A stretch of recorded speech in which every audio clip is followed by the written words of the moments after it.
If you love the drag content and all the exposed, make sure to hit that subscribe button right now and also turn your notifications on. Well, they were introduced to many of us on season 9 of Rupaul's Drag Race, where they brought us nonstop drama in Untucked.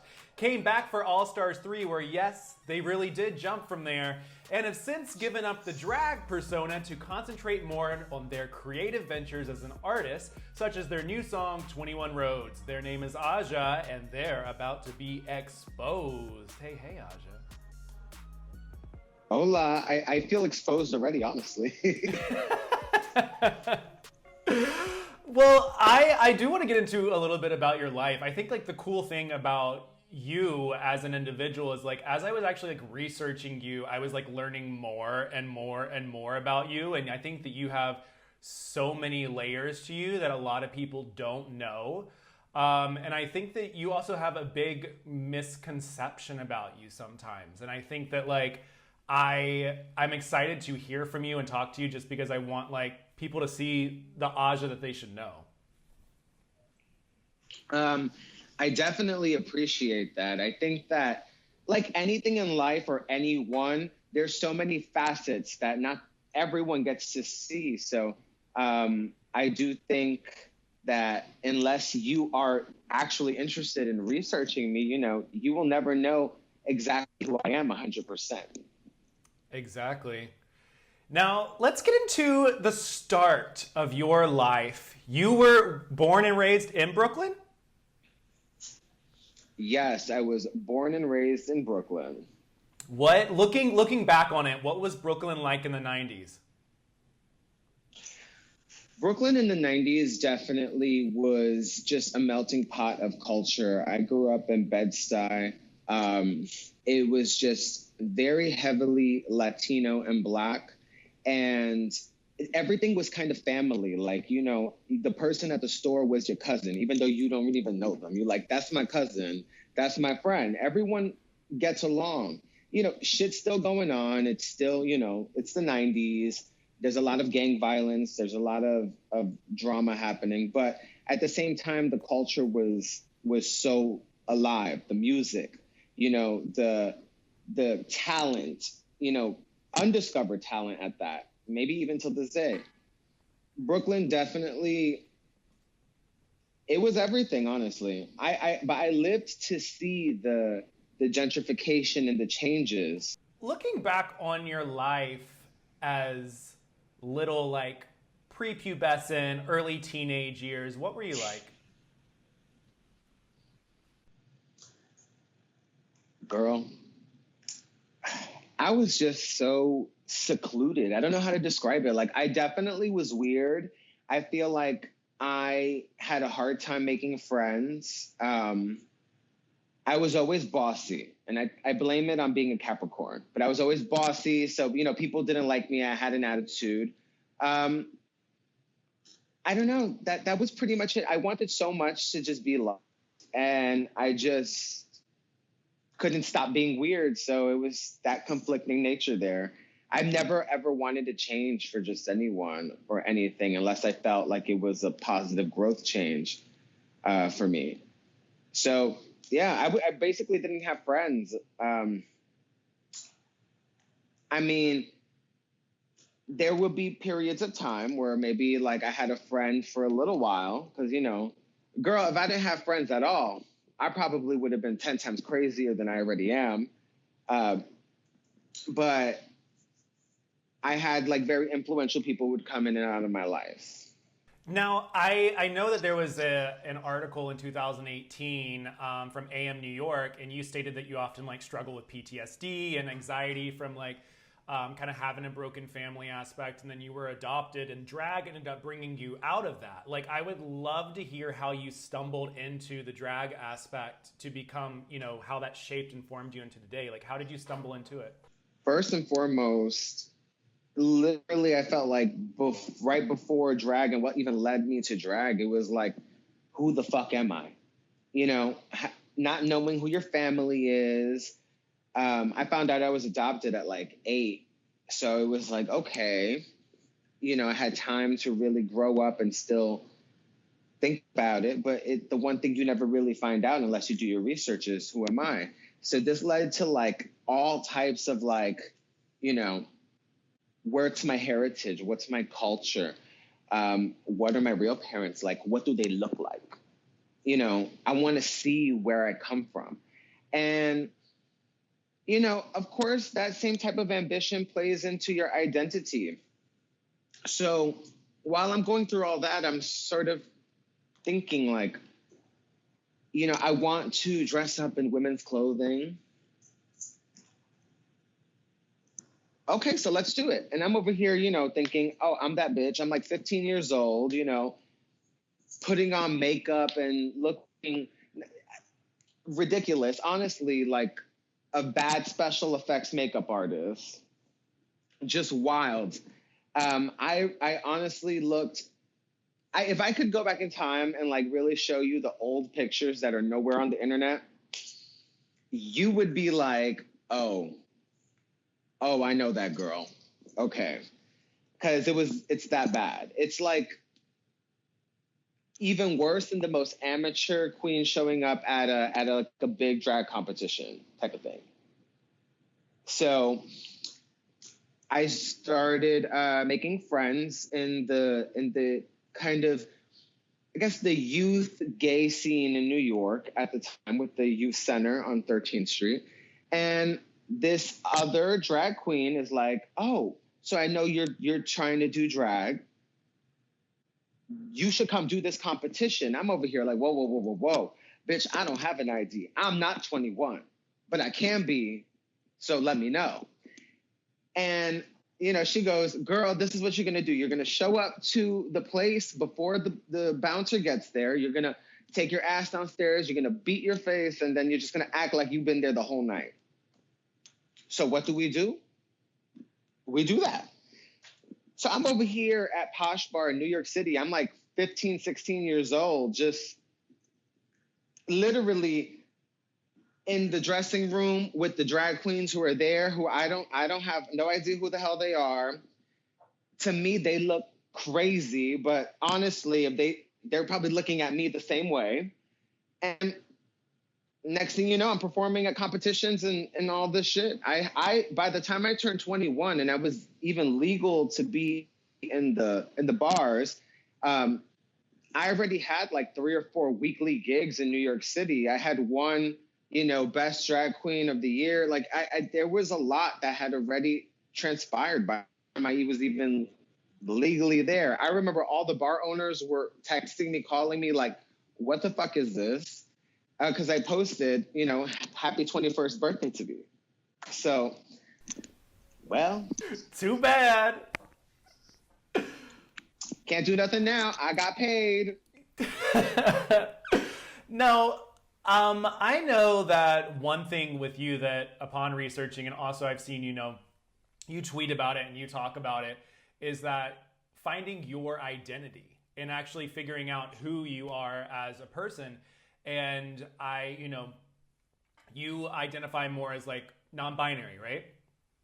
Yes. When could you actually put a label to it? Because I think that a lot of times people don't know what the words or the terms mean. And I think that that's, you know, can be a confusing part about being in, you know, our community and not actually researching or doing. When do you think that you realize that?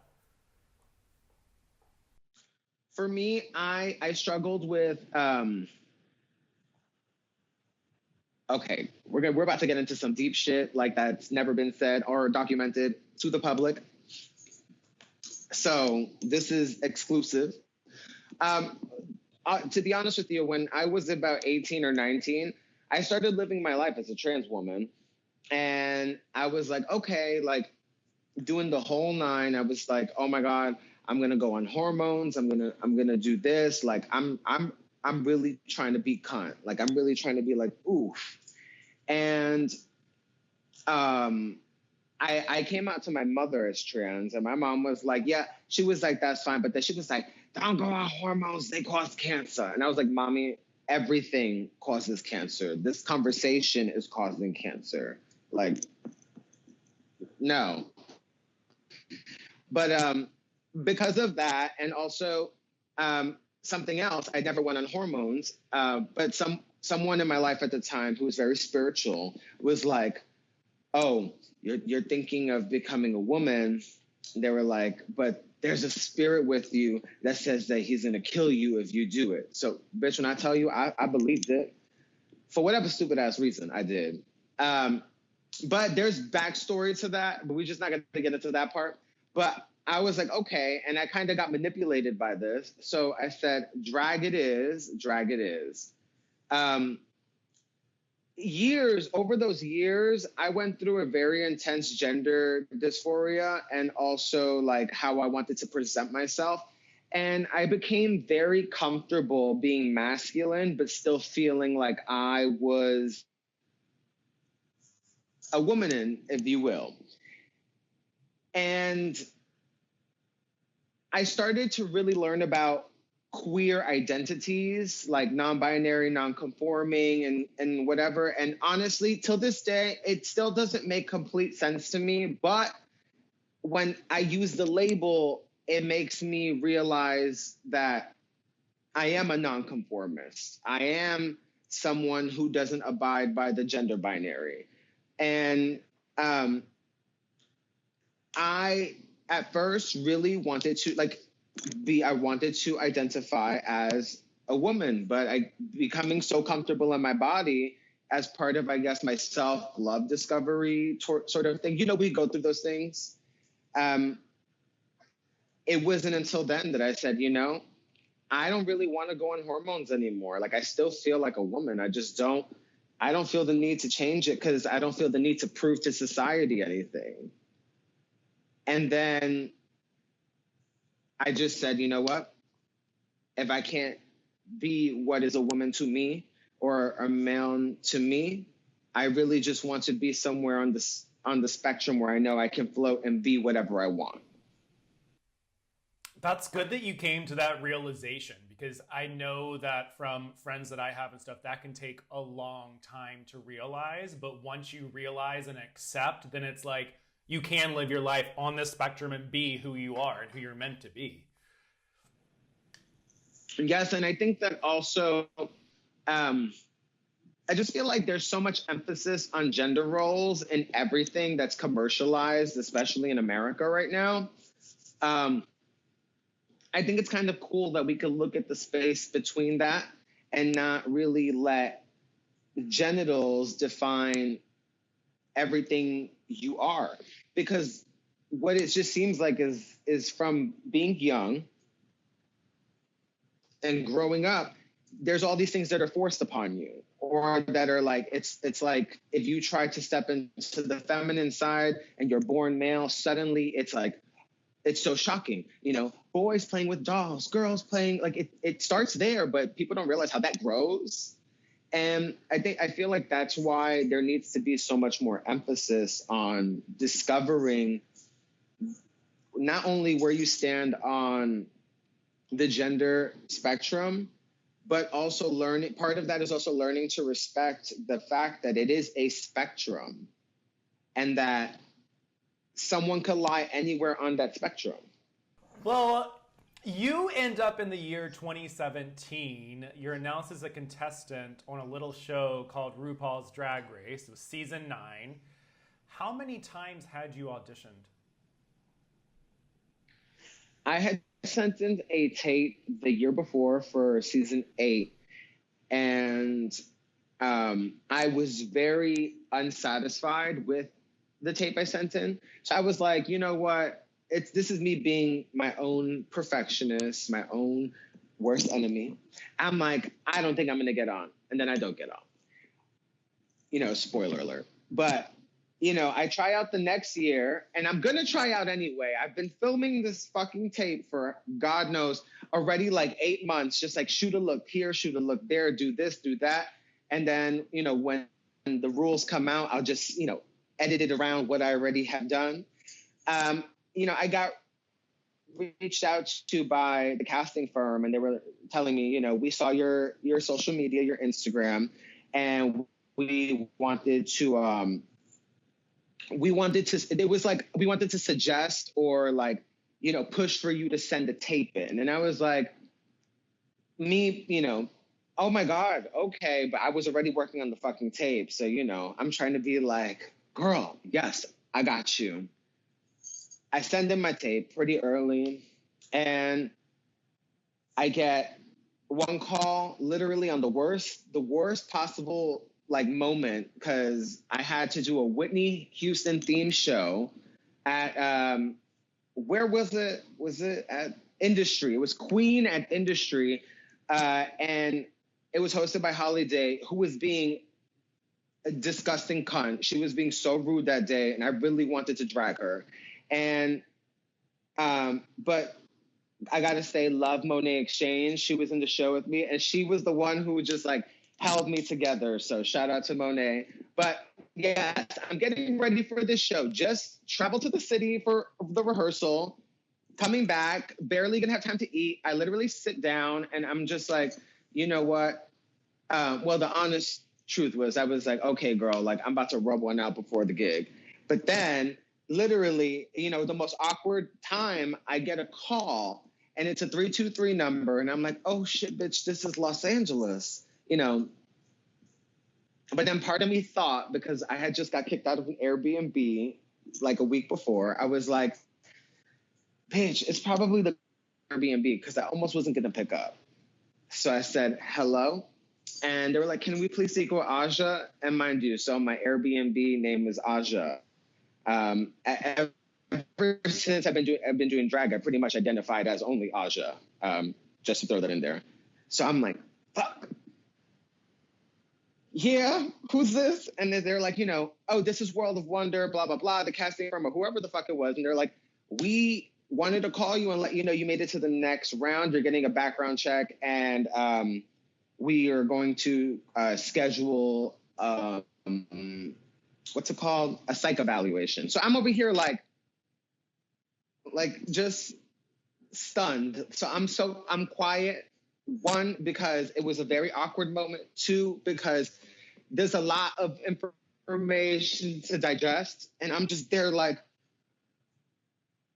so I go, okay. And then she starts asking me these questions. I'm answering them. I'm like, yeah, da-da-da, da-da-da. Yo, I got off the phone and I was just like, oh my God.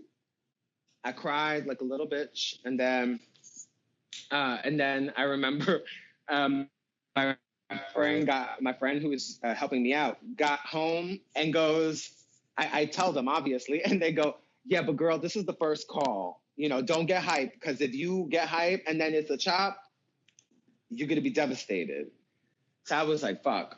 And what's crazy too is around that time I had quit smoking. Literally after that call, I was there like smoking 10 packs of cigarettes a day. Not 10, but at least a pack a day. And I was just there like going off because I was so nervous.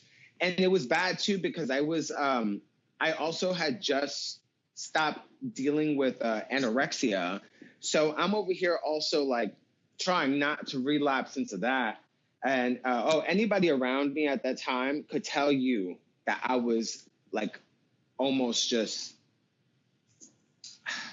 it was nothing short of like crackhead behavior. Like that was me. It was like, wake up, oh my God. I'm checking my phone every 5 seconds, like checking my email, like refreshing it, just like, it was that. And I remember that I had did a show at TNT, which was one of my home bars. And I remember walking out and I was with an old friend, Candy Muse, and she says, she goes, so have you heard anything? And I was like, no, I don't think I'm going to get on this season. And she was like, nah, bitch, you good. Like, I feel like you're going to get a call. So I was like, all right. The next day, I got the call that I was on the show. And I was like, okay. That's really like how that whole process was for me.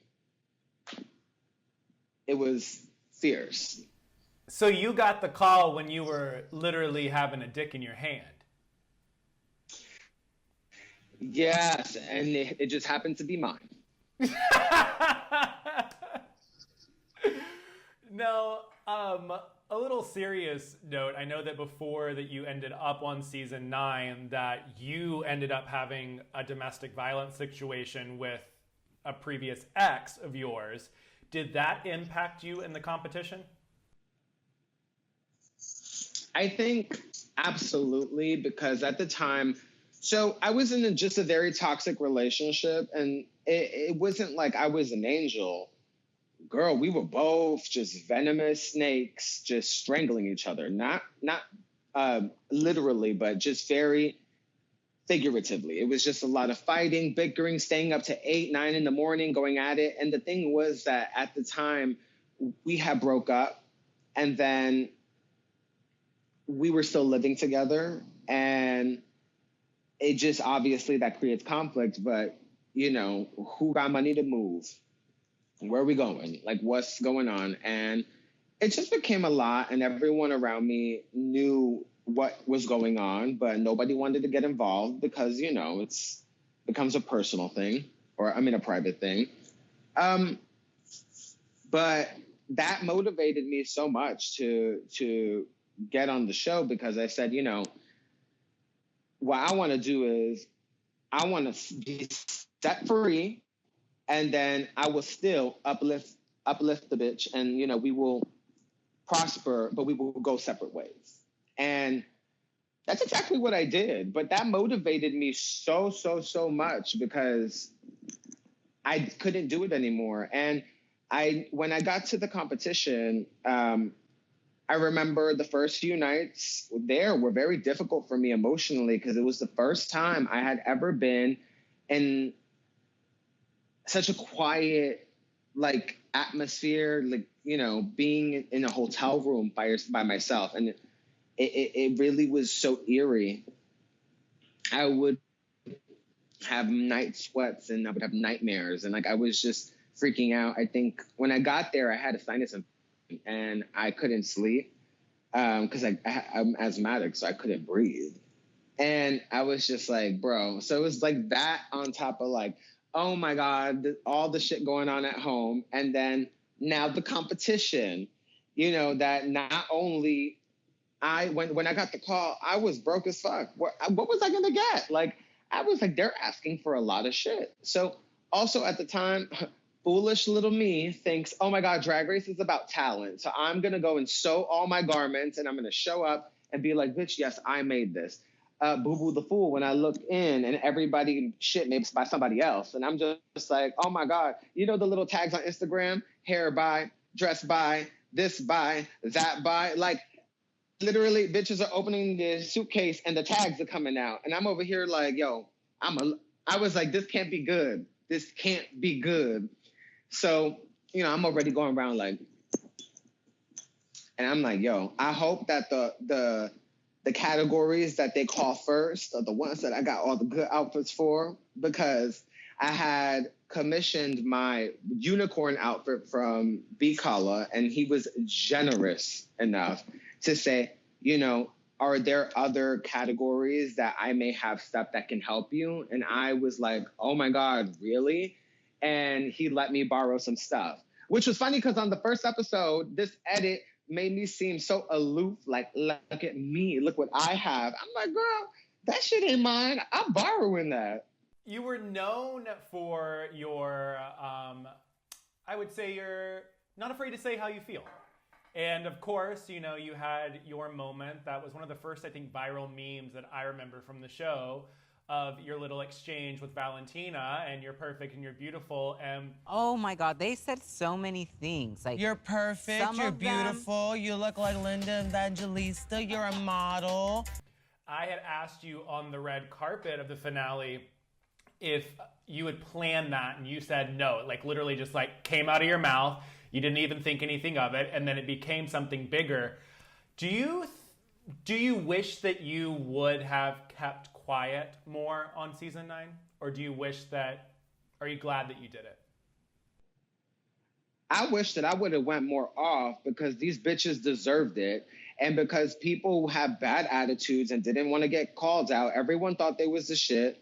You know, not necessarily amongst just the girls, but just like people in general, you know, including people I don't want to say people who, because the Drag Race is very beautiful, nice, like very easy people to work with. But, you know, other people who were in the circuit at the time, in the Drag Race circuit. So, I mean, I just wish I would have said more. Also, I feel like I held back a lot of my opinions, my thoughts, because I didn't want to appear as ghetto or like uneducated or like, oh, violent. That was another thing, because that's another thing that I've been called my whole life. It's like, oh, you're violent. I'm not violent. Oh, you're aggressive. I'm not aggressive. I literally just, I know how I feel. And I'm going to tell you how I feel. So don't be mad at me for being honest. Maybe appreciate that you're realizing that you can grow to accept reality. You know, but that you know, there were things that I wanted to say that I think I held back in sometimes on the show. And I think there were times that I had very sweet moments that, you know, weren't shown. There were some that did get shown, but, you know, the show has a format, and I guess, you know, there's a time and place for everything, and you can only do what you can do. But I definitely got a lot of lashback after season 9 from people who knew more about me than I did. So, speaking of that retaliation and the hate that you ended up getting from people, you ended up putting an Instagram photo up shortly during that time period where you ended up explaining your skin and talking about, like, you know, you were getting hate comments about that.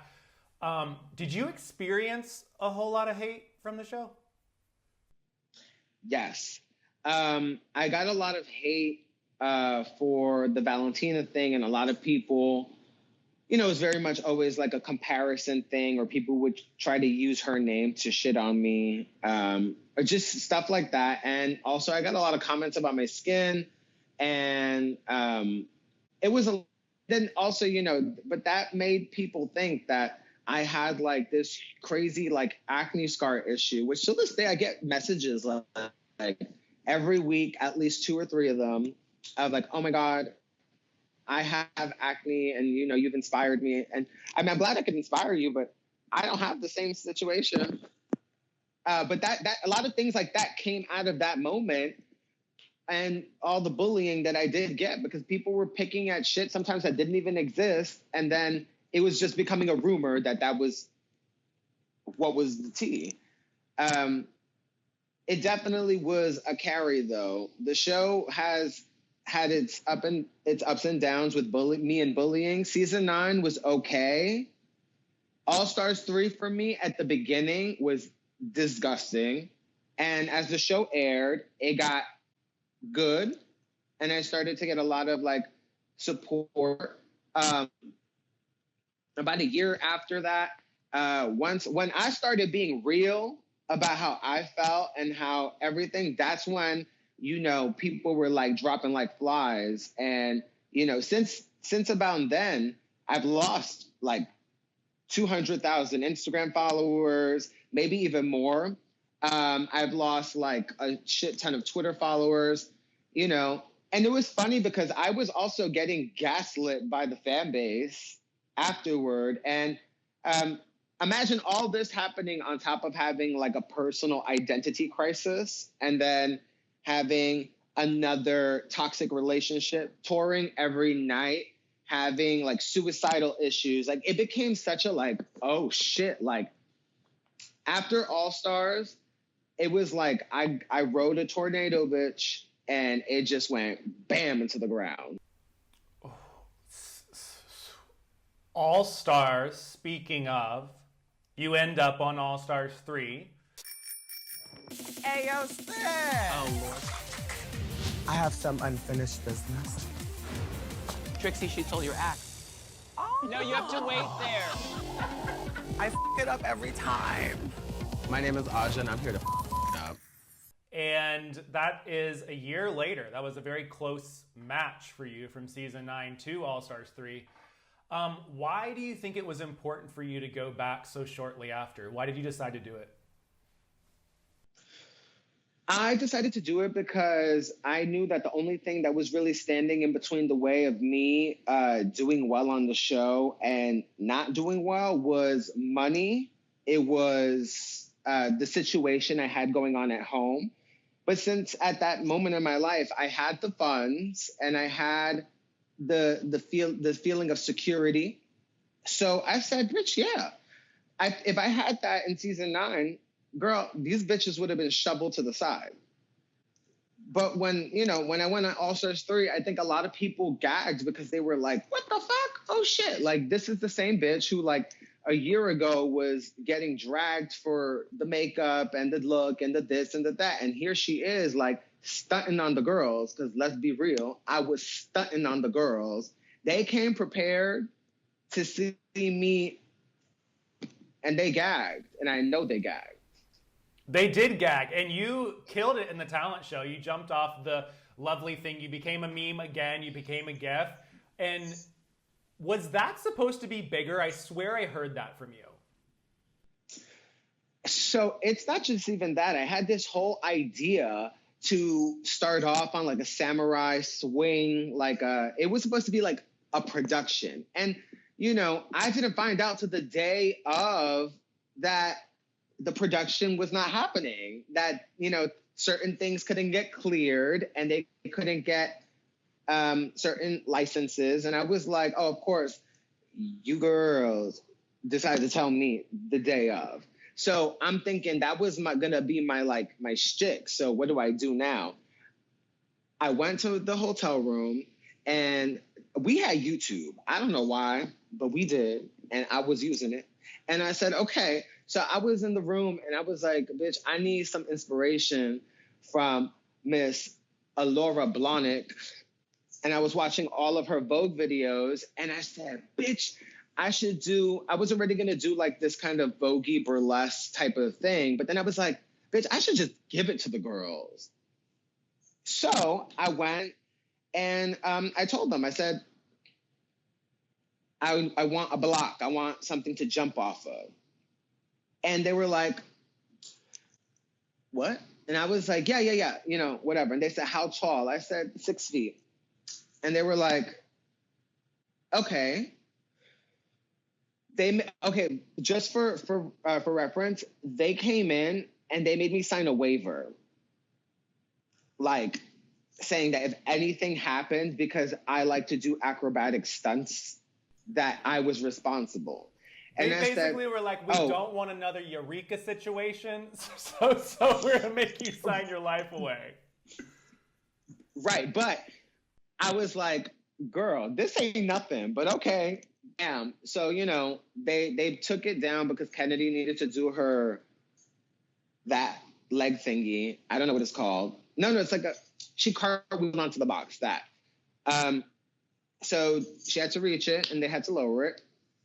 And of course, they were like, well, we're going to lower it because, blah, blah, blah. I'm like, whatever. I said to myself, it's just you trying to make me look less impressive. I get it. And I was like, whatever. So when I first went on and I first did it, I was like, okay, so nervous. When I jumped from the box, nobody reacted, I remember, I think it was very and I think it was a gagged moment. I feel like it was quiet gag. Like it was like, because in the second shot, it was like, and I was like, they wasn't expecting that. Now, one question that one of the fans asked is they wanted to know if you believe that you were miscritiqued or given a safe role compared to the other girls. Do you think that you did better than what was perceived on television? Oh, I definitely feel like I would have judged the entire competition differently. And, it's one of the reasons I didn't vote for Shangela was because I didn't, in my version of what I saw happen, regardless of what the judges thought or whatever, because I have my own person, I have my own opinion, You know, that's what I judged the whole competition on when I went to the Final Four. But if I were to look at myself as well in the competition, it would be completely different from what really happened. You know, for me, I feel like I guess I won the first episode fair and square, even though I lost the lip sync. But I didn't expect myself to win, and I wouldn't have pinned myself to win. But say, like, the disco challenge, I should have won, hands down. Maybe they don't like the stupid fucking can. Well, next time, don't ask us to walk down in stupid looking fucking cans. Like, to tell this stupid fucking story of soup. Like, that was the most ridiculous thing I had ever heard in my life. I was just thinking, like, what? And also, you know, you're going to come at me saying, I don't know my references, but Andy Warhol hit his prime in the 60s, and he got nothing to do with Studio 54. So... But I also want to talk to you about that because you were called out for the whole Francis Jolie thing, and Rue told you need to know your history. But the weird thing was to me is that literally the Snatch game before, you were doing Crystal Abeja. Like, you knew and you know your history. Like, so did that make you feel awkward in any way, or do you feel like that was uncalled for? Well, there was a lot of it that wasn't shown, and I can't really go into detail because then I actually would break my NDA. But I was literally just like, okay, this is bullshit, and I'm gonna just keep my mouth shut and switch quickly from this to this. Oh my God. I said, because y'all not gonna catch me slipping on TV because I'm about to curse this bitch out and I'm about to curse everybody out. And I was like, and if I do that, I'm gonna look bad. So I already knew from the first time filming how my assertiveness and wanting to know what the tea is comes off as so aggressive to the fan base. So I said, bitch, I gotta, oh my God, blah, blah, blah. I'm so sad. But in reality, I knew that it was just shenanigans. And to this day, I've had moments where I have been told, you know, you looked like you were at Studio 54. And I'm like, yeah, I know. I had people from that era telling me you were the only one who looked like you came from Studio 54. I had a lot of other people who were friends who've worked in fashion who were like, you know, if your outfit was incorrect, then Trixie's was incorrect because you guys had the same patterns, you know? So I think it was bullshit, and I think that they needed me to get out the way. So I said, okay. I mean, what am I going to do? Fight it? I can't do nothing about it, but I did think that I think I should have won that challenge, actually. Were they harsher on you than what the TV saw? Yes. I think it wasn't in a malicious way, but I think it was definitely there's definitely a thing. I don't know how to say it. It's like when people want to talk down to younger people, and it's like, you know, because you're young, you're wrong, and because I'm older, I'm right. And I felt a lot of that energy, and I didn't want to feed into that because I just thought, okay, you know, what's your point? And also, you know, the whole thing about this Francis Jolie saying the name wrong, I really don't give a fuck. And I'm still saying Francis Jolie.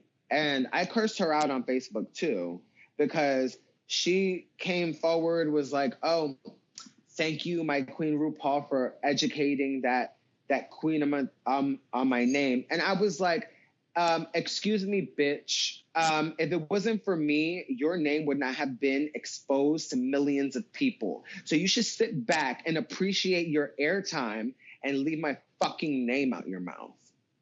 You're welcome. And to which she responded, okay. You called it out, though. See, am I a bitch for the way I deliver it? Absolutely. But is the intention wrong? No. Exactly. And if she wanted to do something, I mean, at the end of the day, you made a very valid point, you know?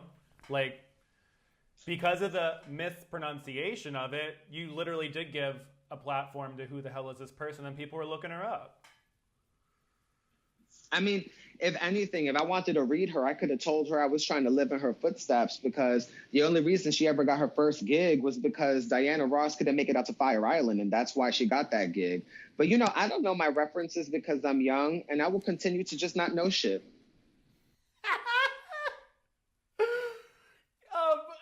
Another thing that ended up happening after that episode was the infamous Ben de la Creme moment. My question to you is, did y'all know that that was coming? Absolutely not. I remember being so gagged, but at the same time, I was like, I was not having it. I don't know if you could see me in the back, and I'm like, y'all bitches are ridiculous. I'm like, fuck you, fuck you, fuck you, fuck all of y'all. I'm like, this is stupid. Like, I'm still here. I want to go home. And, you know, this bitch is leaving. She don't want to give me her spot. So can I go home? Like, that's all. I literally did not know what the hell was going on. And first of all, I was already over it because I thought the returning queens should have won the challenge. Yeah, let me just tell you. That song I had on replay forever. Y'all sitting on a secret. It was not the other one. I was like, this was the jam. Yo, I really thought it was gonna win. So I was like, damn. And it was crazy because they went first. So we saw them and I said, damn. I was like, y'all see? I was like, these bitches, they went off. I was like, we done. But when we went, I was like, okay, I think we got this. So when we didn't get the cut, I said, so we were behind the curtain while they were critiquing the other girls, like just trying to, you know, be like, well, who you think they're going to bring back? Who you think they're going to bring back? Oh, which one of us did good? Oh my God. Rest in peace, my beautiful Chi Chi. Looks at me and goes, girl, they ain't bringing me back. And if they do, I ain't coming. And let me tell you something. I love Chi Chi so much because she used to just say shit like that.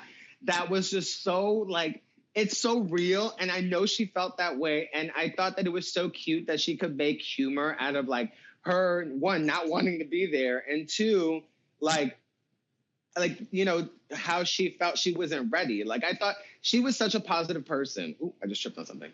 Bam, we're back. You know, that was how that whole experience was. So when everything really went down, we gagged. And then the Morgan thing, I was gagged at that. Was I mad? For like maybe a minute. And then I said, you know what, girl, I'm going home. You know, I got like 8 more days off. I'm going to go, you know, get my jush and, you know, live my life. And then, of course, you know, they're like, okay, eliminated girls. We're not done with you yet. And I'm over here like, I'm already like having some nasty ass cold food that I didn't want to eat earlier, but now I'm starving, so I got to eat it. And I'm waiting to get out this office, and I'm like, are you fucking kidding me? In my mind, I'm just like, this is ridiculous. So we had to wait for them to do the returning episode, the beginning of the next episode, the weekend. So we were there for like a week. And I was like, yo, I'm tired of this. I started having breakdowns. I was like, yo, bring me Mandy. Bring me Bruce. Bring me Steven. I want to leave. And I was like, let me get my contract. I was like highlighting where it was like they got to send me home if I get eliminated and give me my phone back and stuff. And I was like, give me my shit back. I want to go. So, you know, 2 of the producers came to my room and they were like, okay, we understand, but like, please, like, you know, it's just 2 more days. When I tell you, I would be eating and then literally I would feel like I was choking and dying. And I would be like, yo, this is the anxiety of being locked up in a hotel room with no phone, no nothing. You know what I mean? It's like, and to be there on those days where we were not on set, it was like, bitch, I felt like I was in a saw trap. So I was like, no. All to come back and find out, oh, we got to judge the bitches. Okay. oh, so y'all don't like the top 4, so y'all want us to pick one? Okay. You know, that's how I felt. I was like, do you not like who made it there? Like, why do we have to pick? Like, this ain't my show. Oh, you want drama? Okay, of course. So, you know, I put on my little glasses and I said, let's go. You know, you want drama? The girls were coming in. I was giving it to them. I was like, so why you want to win? So why you think you deserve it? So what can you give that you haven't gave? Like, or did you really come to do what the girl should have done? Or did you just get by doing what you did? Like, I was trying to like give it to them to the point where at some point, Dayla looks at me and goes, you're doing such a good job at this. And I was like, child, I was like, this is what they want. This is what they're going to get. But I did at the same time get very sentimental with some of the things they were saying. But after that, I was like, let me look at the competition from my point of view. My point of view. I ate the first episode. The second episode, I don't think BB should have been in the top 3. It should have been me. That Amy Winehouse, first of all, you gave me a person of color, a white person. On top of that, the only dead person on the entire cast.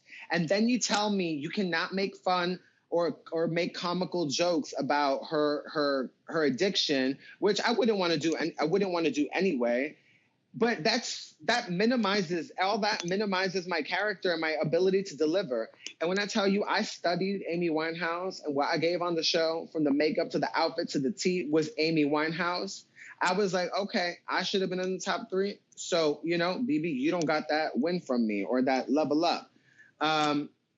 In the second episode, I also thought Shangela should not have won. Why? Because, okay, that part was funny on default. 2, you know, I love Shangela. Dear God, whether she even thinks about me to this day or not, still love her. Mariah Carey would never leave her house in a leotard or with a dusty wig on or with that butterfly headpiece in her hair. And if people are getting dragged for not portraying their icon or diva and you're getting slid by, no. So in my version, she didn't win that. And, you know, I thought Dayla, it was it for me because I know she struggled. But when I tell you she struggled, what they showed, she struggled way more than that. Like, she was telling me like, yo, I'm going to fuck up. And then she came and fucking demolished it. The Bachelor, I was like, oh, y'all put me in the bottom. Okay, good for you. Whatever. I don't give a fuck about improv. This shit is stupid. I'd rather watch it than do it because I don't do improv. Bitch, my whole life is improv. Now you want me to improv on top of my daily improv? Fuck that. That's how I felt. I understand people who play those characters. I just feel like I'm too extra for that. Which could probably use to my advantage, but girl, you know me being difficult. In that episode, I did think Shangela did really good. Kennedy, who was my partner, destroyed it. I knew Milk was going to get sent home from the beginning. Girl, once they called the groups, the characters and everything, I said, child, I said, me next to Kennedy, I said, this bitch is going to wash me up and down the studio. So I said, I got to, you know, be very nice. And I was very nice to Kennedy. I was just like helping her as much as I can. I said, because I know this bitch is going to be in the top. And I know Chi-Chi's going to be in the bottom because, well, you saw why. And I was like, if it's me and Chi-Chi in the bottom, she's no way in hell going to send Chi-Chi home over me because they had a very special connection. So as soon as I saw Milk's character, I said, somehow, some way, Kennedy's going to find a way. And girl, she went for the jugular. Yeah, I love that meme where it's like RuPaul going, so Kennedy, I bet Milk. That video. Kennedy, with great power. Milk. When I tell you, it really was like that, which was funny because, I mean, she did say a lot and she was very sweet about it, but it did feel like she was like, Milk. I love that video. moving after that, when the whole thing with the Studio 54 thing happened, that's why I wasn't surprised that I wasn't the bottom, because I knew they were looking for something. After I was in top 2 for Snatch Game, I said, the time has come. I'm done. Like, I know I'm getting the chop. Because the fact is, I got questioned about my knowledge on Andy Warhol, but I studied all of that. And I was just delivering facts, and, I was just met with, you don't know what you're talking about. And it was very awkward, being told by RuPaul, like, I don't know what I'm talking about, because I do know what I'm talking about. Then it's like, oh, how old are you? 22, 23, whatever. I was 23. Oh, this turtleneck I'm wearing is older than you. Okay, like me, like, what's your point? Then maybe get a new one. I don't know. Like, why are you telling me that? Like, you think that I'm intimidated because you're 50 years older than me? I don't care. Like, that was just very uncomfortable for me. And then, but after that whole situation, I knew, bitch, that they were going to be like, all right. I felt like RuPaul went back to his house, and he probably put a picture of me on the wall with some darts and was like, this bitch is leaving tomorrow. You guys, when you had to vote, why did nobody vote for Shangela? I didn't vote for Shangela because I didn't think that she was my top 2. Based on me, the judge, the witness, the jury, like I said. Because, I don't give a fuck what America saw. America saw what was delivered to them. I saw everything. So, oh well.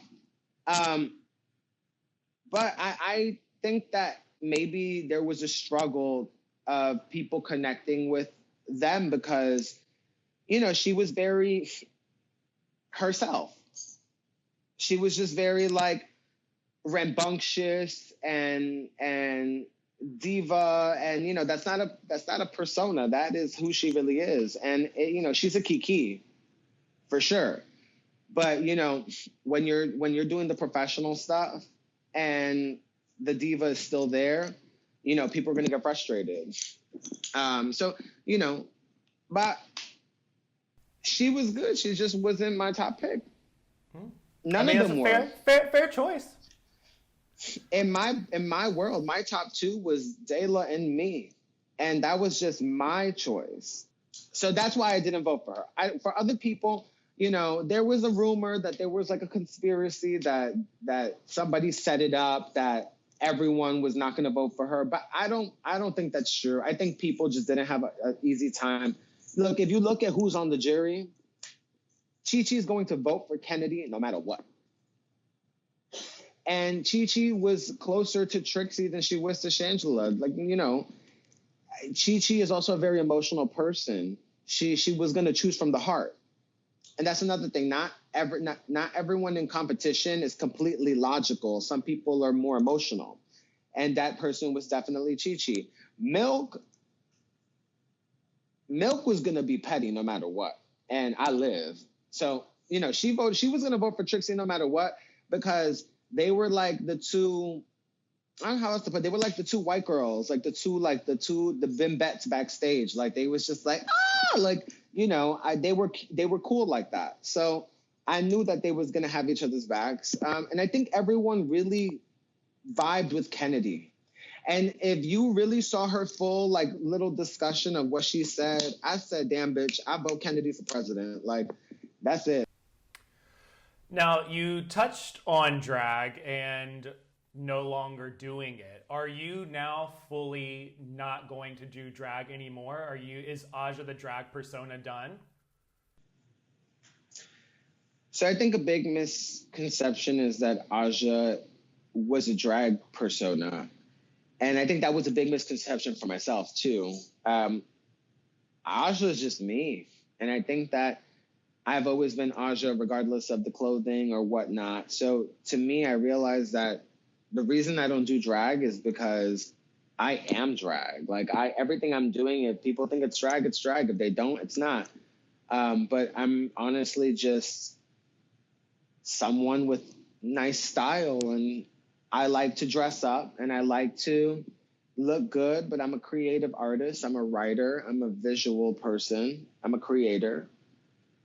And I've kind of just accepted that the real reason it's not drag, it's really only just because I'm not calling it drag.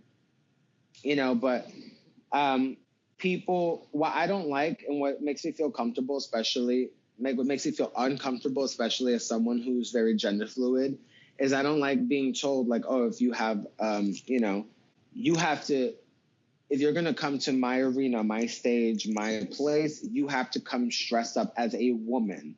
You have to come dressed up wearing heels and this and that, the other. And, you know, because of all of that, I changed my performer's contract maybe like 2 or 3 years ago, 1000%, just to clear the air, because there is this big, you know, made up BS that I was just showing up to drag gigs with no drag on, which never happened, because per my contract, past 2018, all of my, well, not past, but like, past the beginning of 2018, all of my gigs were listed as music acts. So for me, that's why I was very confused as to where this reaction was coming from. But then again, it was the internet.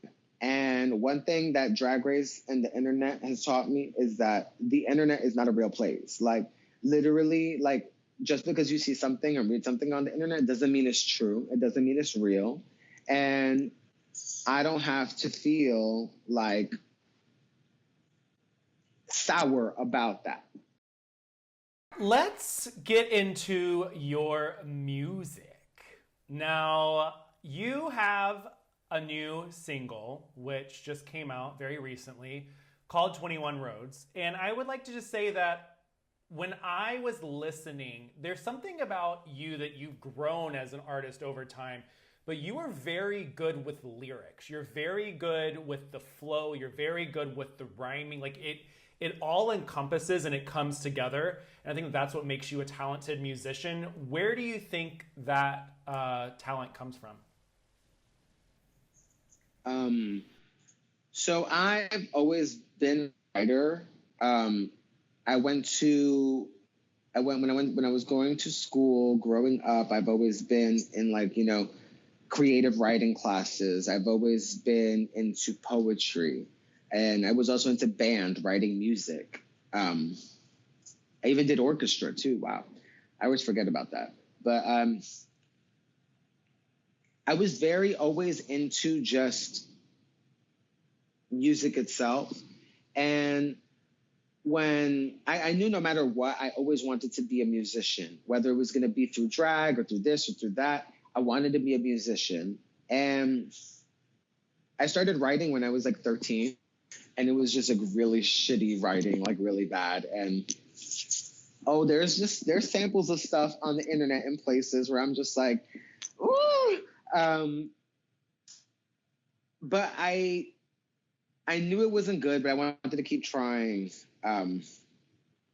As time went on, I got really into the ballroom scene when I started going to balls, and I started like walking categories, and I started voguing and doing all the stuff. And I was like, oh my God, I love the commentation. So I ended up meeting B. Ames, who is like a producer and musician, and also I think they're a drag artist still. Not sure. But I met them, and they were always making songs, and I was so fascinated because they were like mixing house music with like ballroom. So we ended up recording stuff together, like, you know, obviously stuff that never made it out. And I was like, wow, I was reassured. I want to be a writer. I want to do stuff. I think after I kind of grew out of just writing like commentation ballroom stuff, I realized that I had a lot to say and I didn't know how to really say it. And that was when I came to my first EP, In My Feelings. I got home and I just remember just sitting there and I was like, I'm just going to listen to the beat and write whatever comes to my mind. And it was all these bubblegum poppy, like video gamey, like beats, and maybe like 60% of the EP makes sense. But people loved it. People were like, oh my God, this is so cute. This is so this. Oh my God. It's like, they loved the dichotomy, like the idea of the two energies, masculine, feminine, and this and that. And they were very into it. Is there an album tied to this single? Well, I'm glad you would ask, because there is. The album is called Crown. I was very inspired to do the album Crown, and there's a lot of backstory to it because, well, one, it's the biggest project I've ever done in my life. It's also I think it's the most vulnerability I've ever put into anything in my life. I really feel like I just wrote a project about the biggest transition I've ever had to undergo. And it's crazy because that transition wasn't just in one direction. It was many different huge transitions happening at the same time for me. And obviously one of those was from the realm of drag to musician. I also, at the time, had just became a higher ranked person in my faith, which required a tremendous amount of sacrifice. And I also was going through a self-discipline. I just overcame so many just extremely overindulgent behaviors. And you have to realize that if you have a dream, you have to go for it, and you cannot let nothing stop you. And guess what? Before that was my dream and I achieved it. Now I'm bored and I want something new and I want something fresh and I want something exciting. I have one life to live. I'm not going to sit here 50 years down the line like, oh my God. And I was already getting tired of touring the world and doing drag. And, you know, what I was tired of was the drama that came with me just wanting to be an artist. I just wanted to, you're going to get the same shit. It's going to be entertaining. I have done many shows where I have performed a music act and people have been like, oh, that was very high energy. Yes, that is who I am as a performer. So my thing is, where did this like nastiness come from? And I feel like it was truly just gossip on gossip on gossip on gossip on misconstrued messages, on let's twist everything Aja has to say, on let's berate her, pick her apart, and then, you know, whatever. Of course, you know, to me, it was just redundant at the end of the day, because when I turned off the computer, nothing changes. But eventually that gossip became really big, and it became a thing where people were like, I don't know if I want to work with you because you could be a liability. And it made me realize how comfortable people were with trying to destroy someone's life. And then that's when I realized that these were not my fans and I didn't have to please them. So when people go, oh, Aja attacked her fans, I'm always like, no, because I know who my fans are and I've never said anything to attack anyone. If someone got upset that I didn't show up to the gig in drag, you're not a fan of me. You're a fan of my drag. You're a fan of, that's like being a fan of a painting, but not the person. It's a different thing. And from there on out, that's when I really started distancing myself from the idea of drag. That already the point of feeling like, oh, I'm not performing the gender, I'm living it. There was no need for me to keep saying, well, this is drag. It was like, this is just Aja. And it didn't need to be called anything else. I'm like so glad that you came to that realization, but I think that the big thing about you is that you are your authentic self. Like, you have taken that journey and you now realize who you are, and like, you don't take shit from nobody. I think that's a good thing, like, at the end of the day. And like, I'm very glad that you told your story here. Like, I'm glad that you have it out, and I hope that when people watch this, they get to see a new side to you, because I think that you know, it's been a long time coming. Thank you. I appreciate that. It makes me wonder though. Like, sometimes I'm just thinking, like, you know, I wonder what people really think happened, or like what they really think was the general tea. Because I think that there's this big impression that, like, I just was like, oh, okay, well, I want to quit drag, and then I decided to like become a boy, or whatever people say. You know, I feel like people should really learn that, you know, this was a huge finding myself. And if you don't want to support me beyond drag, nobody's saying you have to. Nobody's putting a gun up to your head or like saying something. Like, literally, you know, we just want to move forward and be positive and live life and be authentic. I do find it disheartening, and I think it's a little sad that people wouldn't at least give it a chance.